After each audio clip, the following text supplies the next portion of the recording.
يعني ما كنتش فاي، يعني ما كنتش فاي.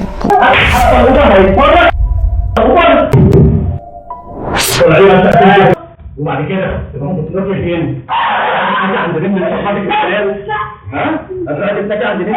تجري الأجهزة الأمنية بوزارة الداخلية المصرية تحقيقات موسعة في واقعة اعتداء عنيف تعرضت له البلوجر هدير عبد الرازق بعدما نشرت الأخيرة مقطع فيديو عبر حسابها الرسمي بموقع انستجرام يظهر لحظة تعرضها للضرب والسحل داخل شقة سكنية على يد شخص مجهول.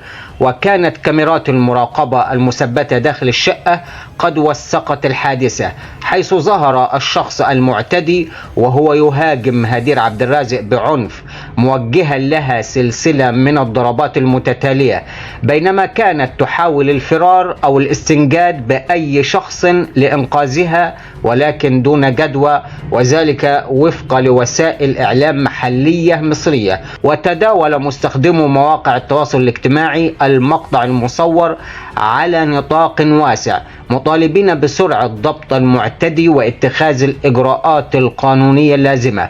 وبالتزامن مع تصاعد التفاعل مع الواقعة نشرت عدة تقارير إعلامية عن هوية البلوجر المعتدى عليها هدير عبد الرازق، والتي يتابعها مئات الآلاف على حساباتها المختلفة. وتبين الآتي: شابة مصرية الجنسية تبلغ من العمر 30 سنة، مطلقة منذ عام 2022 بعد زواج استمر 3 سنوات من رجل 50 يعمل في إدارة الملاهي الليلية، ليس لديها أبناء. اعتادت خلال الفترة الماضية نشر مقاطع مصورة تتحدث فيها عن خلافاتها مع طليقها، حيث اتهمته بالسماح لزوجته الأولى بالتدخل في حياتها الشخصية والتعدي عليها، وهي نشطة على منصات التواصل الاجتماعي خاصة فيسبوك وتيك توك وانستجرام، وتمتلك أكثر من 1,200,000 متابع عبر تيك توك ونحو 82,000 متابع عبر فيسبوك. وهي تعرف نفسها أو تقدم نفسها